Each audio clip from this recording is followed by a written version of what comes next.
मारू नाम मेरा नाम राहुल अंटाला है।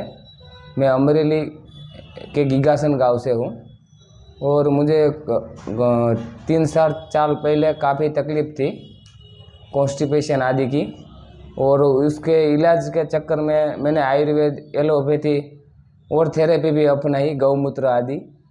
तो अच्छा होने की वजह बढ़ता ही गया। हालत ऐसी हो गई कि शरीर में खून भी न बचा। फिर मैंने ये एनडीएस यहाँ सेंटर पे आया, बीवी चौहान साहब को जोया, महेंद्र भाई का मार्गदर्शन लिया और एनडीएस की बहुत सारी यूट्यूब में आदि में वीडियो देखी। फिर एनिमा, रसाहार, उपवास, फलाहार वो सब अपनाया तो मुझे राहत होने लगी। फिर जब मैंने 2 साल पहले से फुल शुरुआत कर दी तो बड़ी आंत में से सफाई होने लगी। करीबन 5 6 किलो मल आदि निकला और चिकनाहट भी बहुत निकलती ही रहती थी और अभी भी जारी ही है। तो आप सब एनडीएस अपनाइए और करें और यहाँ महेंद्र भाई का मार्गदर्शन ले और एनडीएस को फॉलो करें। आपको क्या तकलीफ थी? मुझे कॉन्स्टिपेशन बहुत की तकलीफ थी। उसके बाद जो इसका क्या क्या प्रयास किया था उसको निकालने के लिए? उसको निकालने के लिए एलोपैथी अपनाई, आयुर्वेद अपनाया, गौमूत्र पिया। फिर जो भी जहाँ बोलते थे कि यहाँ अच्छा चिकित्सक है वहाँ जाते थे, तो और एलोपैथी में भी जाते थे, लेकिन तकलीफ आपको दूसरी जगह होती और एलोपैथी वाले दूसरी जगह बोलते थे। कितनी साल से था? 6 साल पहले से था। तो फिर एनडीएस के बारे में जैसे जैसे मालूम पड़ा तो मैंने 2 साल पहले फुल शुरुआत कर दी। पका हुआ भोजन खाया ही नहीं है। 2 साल से? हाँ, 2 साल से, और तब से कर रहा हूँ। पूछा तुम। और फिर क्या क्या अनुभव हुआ, क्या क्या कैसा कैसा रहा एनिमा में, रसायन में? जब से मैंने हरे पत्तों पे रसाहार किया तब से शरीर में से मल सब कुछ निकलने लगा, चिकनाहट और मल भी निकला। 6 किलो के आसपास मल निकला। और आप जैसे निर्जला करते हो उसके बाद रस लेते हो तो उसकी सफाई अच्छे से होती है। आपको क्या हुआ? तो मुझे सफाई होती है और रोग भी जाने लगे। तो मैं अभी से फुल एनडीएस ही कर रहा हूँ। और 2 साल में आपने कितनी बार पकाया भोजन खाया? 2 साल में मैंने बीच में कभी ऐसा होता तो खा लिया, पकाया भोजन नहीं खाया, लेकिन मक्के की रोटी या बाजरे की रोटी सिर्फ खाता था वो छोड़ने के लिए, लेकिन और कुछ नहीं पकाया हुआ और कुछ नहीं खाया मैंने। मतलब कि अभी आपको क्या लगता है कि आपका कब्ज हट गया है कि अभी भी मल है? नहीं, अभी भी है। आप सोच सकते हैं कि मैंने 2 साल से कर रहा हूँ और 6 किलो मल निकल चुका है, फिर भी अभी मुझे पूर्ण संतोष नहीं है कि मैं स्वस्थ हो गया हूँ। अभी चेहरे पे खिल है और शरीर में भी थोड़ी दिक्कत अभी भी लग रही है मुझे, तो पूर्ण सफाई अभी भी नहीं हुई। तो आप सेंटर पे यहाँ सूरत महेंद्र भाई के यहाँ सेंटर पे आइए, बात कीजिए, मार्गदर्शन लीजिए। और अगर आपको लगता है कि हम 1 महीने 2 महीने या 6 महीने 1 साल में कर कर सफाई हो जाएगी और बाद में पका खाना खा लेंगे, तो आप गलत फहमी में रहेंगे। सफाई ऐसे नहीं होती, क्योंकि हमने कितने साल डाले वो तो आप देखिए और क्या क्या खा रहे हैं।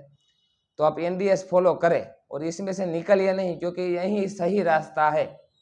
और आपको सब डॉक्टर आदि घुमाएंगे कि भी कि पका कच्चा खाने से ये गैस हो जाएगा या वो हो जाएगा, लेकिन तकलीफ तभी होगी जब आपके अंदर मल होगा। अगर मल नहीं होगा तो आप कच्चा खाएंगे तो भी कुछ नहीं होगा। मानव के अलावा सब सब प्राणी कच्चा ही खाते हैं, ना उसको कभी गैस होती है ना कुछ होता है। तो अभी आपको जो मल निकल रहा है वो कैसा निकल रहा है? और आपको अपने शरीर में वजन का क्या हुआ है 2 साल में?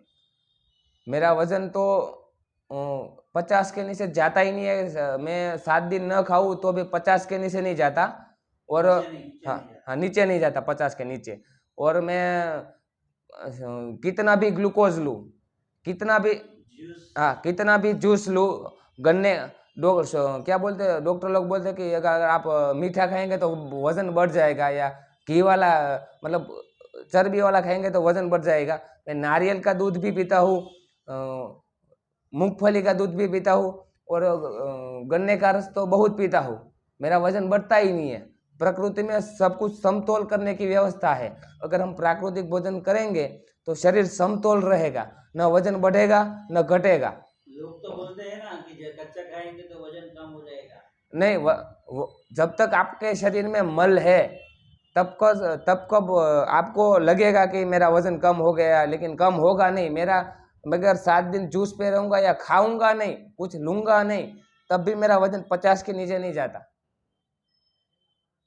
और आपने अभी क्या काम कर रहे हो? मैं अभी खेती बाड़ी कर रहा हूँ और मुझे काम भी रहता है, फिर भी मैं जूस पे रहता हूँ। ज़्यादा से ज़्यादा जूस पे रहने की कोशिश करता हूँ और कच्चा खाता हूँ। और हमारी जो इच्छा है, तृष्णा है, वासना है, मोह है, सब कुछ जाने लगता है। आप मतलब जो हमें सब ज्ञान देते हैं कि भवसागर तरो, भवसागर तरो। अगर हमारी जिन्हा पे संयम होगा तभी हम तर सकेंगे, वरना तैरेंगे नहीं सब। मन पे हाँ, हमारी जीभ पर काबू होगा तभी हम सब कुछ प्राप्त कर सकेंगे। वैसे कहीं भी मोक्ष मिलने वाला नहीं है। गलत फहमी में आप मत जिए। और लोगों को क्या सलाह सूचन देंगे आप? लोगों को यही सलाह सूचन देंगे कि आप यहाँ सेंटर पे आए, मार्गदर्शन ले, प्राकृतिक भोजन अपनाए, तो आपको सब कुछ अंदर से ज्ञान प्राप्त होने लगेगा। ज्ञान कहीं बाहर नहीं मिलेगा, आपके अंदर ही आपको प्राप्त होने लगेगा और सेवा का भाव प्रकट होगा। मतलब कि प्राकृतिक भोजन अपनाइए। सेंटर कैसा लगा आपको? सेंटर में मैं 2 साल से आ रहा हूँ, 2 ढाई साल से। महेंद्र भाई का काम भी अच्छा है, वो सेवा के मार्ग में अच्छा काम कर रहे हैं और उसके दिल में आप सबके प्रति अच्छी भावना है। वो गलत नहीं सोचते कि किसी का बुरा करूं। वो सेवा भाव से यहाँ आपको अच्छी जिंदगी देने के लिए आपकी सेवा कर रहे हैं। तो आप यहाँ आइए और प्राकृतिक भोजन का ज्ञान ले और आपके रोग भगाए।